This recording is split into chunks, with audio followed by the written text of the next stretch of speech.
Hello, hi you guys, thanks for joining me today for another video. I'm really excited about this video because I've done a similar video to this, and I'm really excited to kind of update you guys and show you how to create a to-do list that actually works.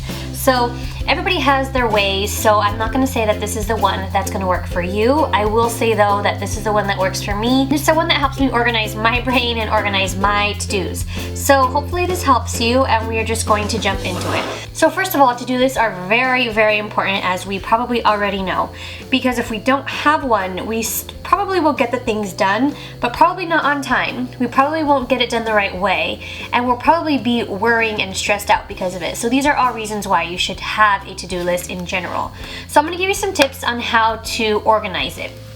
So first things first, you want to have a designated space in your planner for a to-do list. So right here I have this list where I can jot things down and just create a brain dump. That's the first thing that you're going to do, is to just create a brain dump. So not only do I do it there, but if you could just get a plain sheet of paper or any type of lined paper or anything like that, you can create a brain dump. And what a brain dump is where you write everything down that needs to get done, and anything that comes to your head, just write it down. It doesn't have to be specific, it just has to get written down.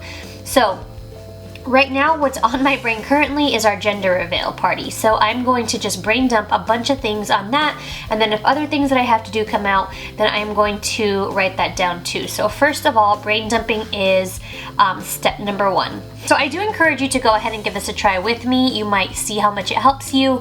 We're gonna walk through this together, and hopefully you're able to create your own successful to-do list right along with me.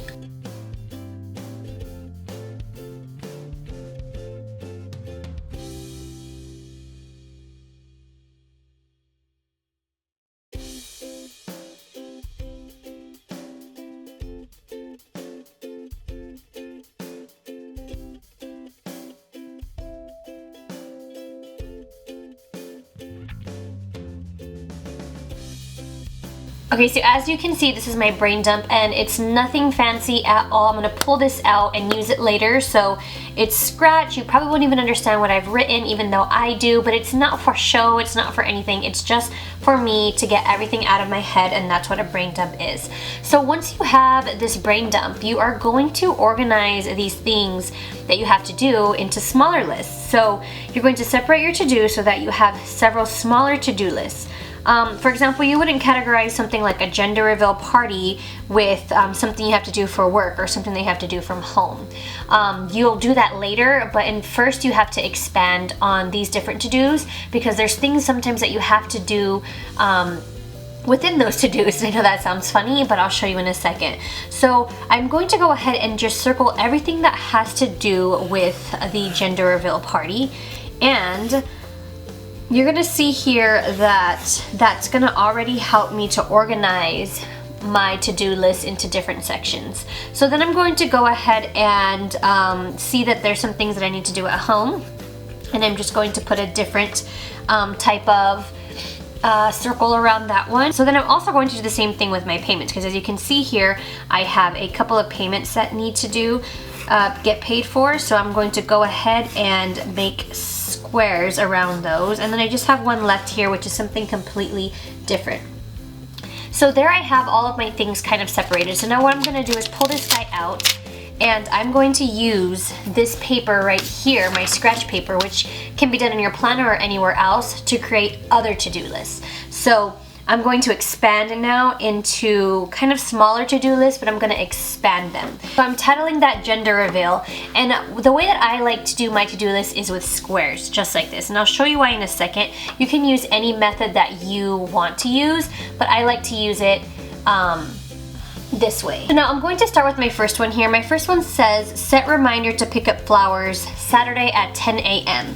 So I'm going to go ahead and write pick up flowers at 10 a.m. Now that to me is very self-explanatory, but I do need to schedule that. So I haven't put that in my planner yet. I just set it up yesterday. I didn't write it down. So what I'm going to do is right underneath that I'm going to expand on that, and I'm just going to make another little checkbox. Now what this is telling me is that this to-do goes with that one, so I'm not getting confused. And I'm just going to put pencil it in because it makes sense to me. I'm going to decide what card to use because they're going to have a ton of other things to carry, so I am putting that as well. So that's the first thing that I have here, and I've already created that to do. I'm going to go to the other gender reveal things I have here. So I put here, get gift bag for Juan's gift. So I might just add a note, and when I'm adding a note, I'm just adding a little dot right here so that the note goes with that. I might just put Walmart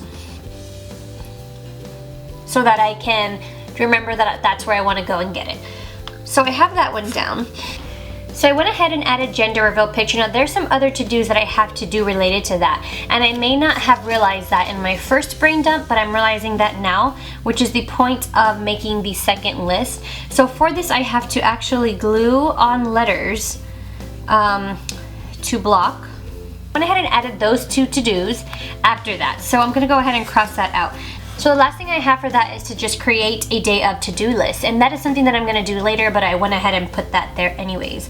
So I went ahead and expanded on my smaller to-do list, and now I'm going to add due dates or completions to my to-do. So what that's going to do is just to help you decide when you want to get these things done. So along those lines, you have to make sure you have an end goal to lead up to. So for me in particular, this one right here can get done on Saturday. So I'm gonna go ahead, and normally I would have more room here on the side, but just for video purposes, I'm going to add it here on the side. So I'm putting right here 11/19 because that's the day that I'm gonna pick up the flowers. Right here, I wanna make sure that I'm not rushing. So I'm going to have this done by 11/17. I want to go ahead and have this done. Actually, we wanna get this done today. So today is the 16th. And then right here, I can definitely get this done on the 16th. So these are all the completion dates that I want to have these things done by. And now my end goal date for all of these things, as you can see, besides the one exception, which is picking up the flowers, I want everything done by 11/17 because that means I can just relax and not have to worry about anything moving forward.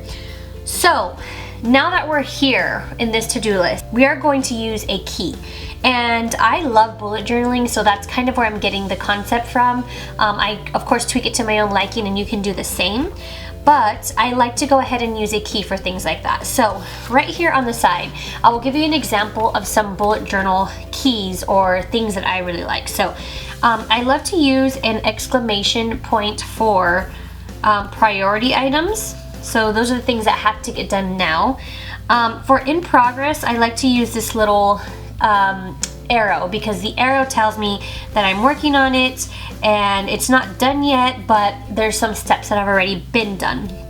Canceled, I just like to stick a line through it. There's other ways that you can identify with canceled, but that's what I like to use.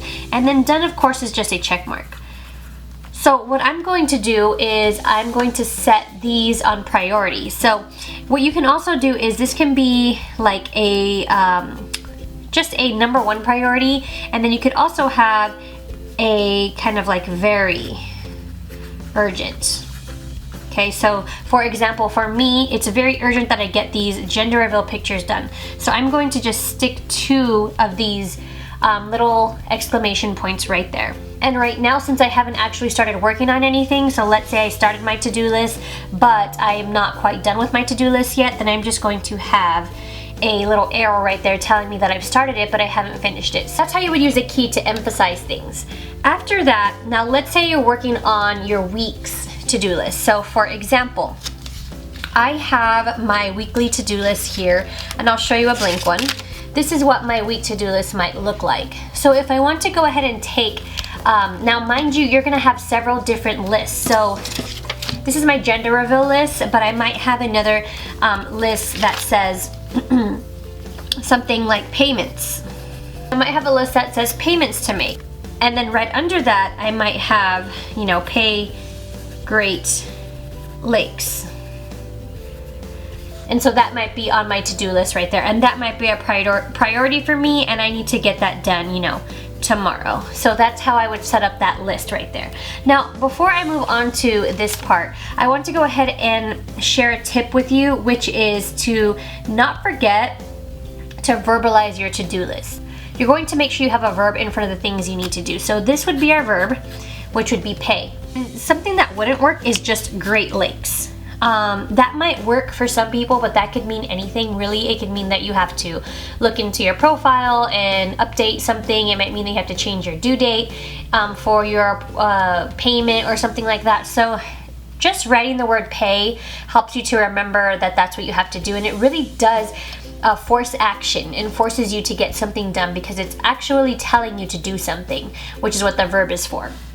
So definitely verbalize your to-do list. Now if we want to make like a weekly to-do list and we want to kind of like put all of this together now that we have all of these separate to-do lists and our brain is a little bit more organized, we can do that. So for the sake of this video, I've created a weekly to-do list similar to what I would have right here, but I don't want to use up this page because then I have to print more. So let's go ahead and go now to the week. So then this would be all on my weekly to-do list because it's all pertaining to this week. But if I would have had something on here that was not due until next week, I may not put it on my this week's to-do list unless I had time and all of my other to-dos were done. So what I would do is I would pick out my priorities. So my priority here is to take a gender reveal picture, right? So now I have my weekly to-do list and it's bigger and it's something that I built off of this to-do list. So then I'm going to go to my other to-do list, which is payments to make, and I see that this is also a priority, so that's going to end up on the same to-do list. And now you can see that this to-do list is now a hybrid with this one. But the only difference is that our brain is a little bit more organized now. Because what I'm going to do now is once I get this guy done, I'm going to check him off and then I'm going to go into my big to-do list and I'm going to check that off as well. So now what I'm doing for next week, had I had other things on here for next week, I would go to my main, and I call these like master to-do lists. That's what I like to call these. I would go here and I would pull from here to make now the following week's to-do list. So I would keep pulling. Now I do recommend that you do this before every week because that's going to help you. So like I said, I may have had something here for next week, which is for Thanksgiving. I may have had, make mashed potatoes for next week. I'm not going to put make mashed potatoes on this week's to-do list if it's not even going to be for this week. But what I am going to do is I'm going to see, this would obviously be on a completely different separate to-do list. It might be on a Thanksgiving to-do list for me. So I'm going to go to that to-do list, pull it, and put it in my week. One of the other things that I didn't mention, and that's why I'm getting to this, is because if you get to the end of your week right here and you notice that Pay Great Lakes didn't happen, don't worry about it. What I like to use is this little squiggly guy, which means to migrate to the next week or to the next day. For me, for work purposes, it's mostly to the next day. So all I would do right here is just put a strike right through that box. And I would know that when I'm making the following week's to-do list that I pull this guy over. So I'm not forgetting about him and I'm not just ignoring it and saying, well, I didn't do it, so that's all there is to it. I'm actually going to pull him over. So that's what I have for you. That's how I like to organize kind of like my to-do list so that I organize not only my brain, but my life in general. There are different categories and different things in our lives that we have. I don't think of it as one linear thing. For me, it's like I have different portions and sections of my life that need to be organized separately. So that's why I like to do it this way. And I do have a printout that I made right here. And this is literally just me outlining everything. And I can show you how to outline things. I love outlining, especially for school, so I can do that in a separate video. But all I did was write down some notes so that I can refer to them during this video. And I'll leave that in a Dropbox link below for you if you're interested in printing it and just referring to it when you are making your to-do list and kind of trying to organize it if you forget or don't refer back to this video. I also like to shrink this down and keep this in my planner sometimes, but since I have it down already, I don't really need to do that. So, thank you guys so much for coming to watch this video. This wasn't pretty, it was my chicken scratch, but I just wanted to get that point across to you and hopefully help you organize your to-do list a little bit more, and I will see you guys in my next video.